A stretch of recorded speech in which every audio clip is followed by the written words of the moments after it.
Hei ja tervetuloa takaisin meidän suomen kielen oppitunnille.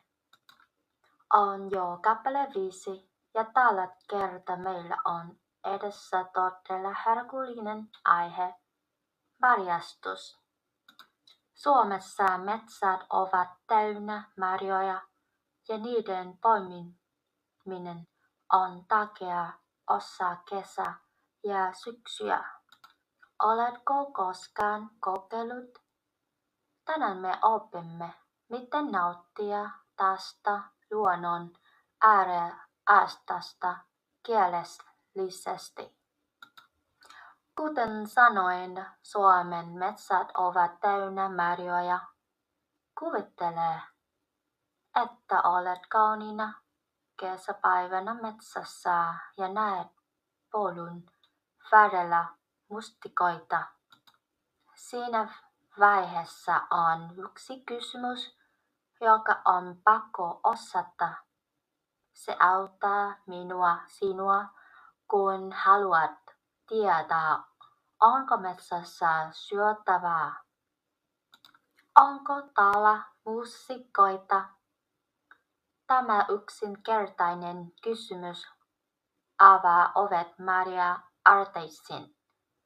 Sitä voi kysyä silloin, kun haluat tietää, onko metsässä tiettyjä marjalajia. Vaikka sanotkin vain mustikoita, kaikki ymmärtävät kysymyksen. Kokeillaanpa sitä hitaasti. Onko täällä mustikoita? Oikein.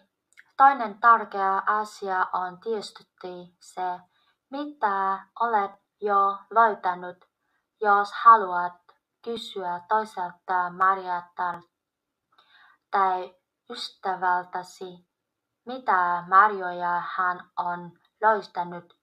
Voit kysyä, mitä marjoja korissa on. Tämä on tosi käytännöllinen kysymys, jolla voit aloittaa keskustelun.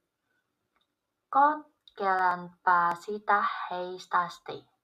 Mitä marjoja korissa on?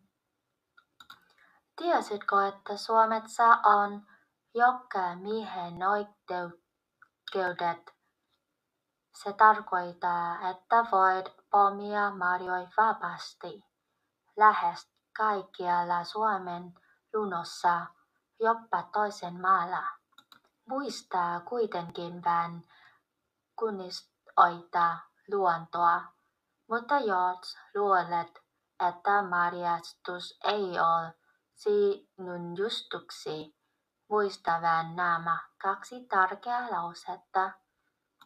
Toistetaan ne vielä yhdessä. Onko täällä mustikoita? Ja mitä marjoja korissa on? Mahtavaa! Nyt olet valmis marjastamaan. Muista harjoitella näitä lauseita aina, kun olet metsässä. Ensi kappaleena meillä on toinen tärkeä aihe, joka liittyy Suomen kulttuuriin. Kiitos, että olit mukana. Nähdään taas.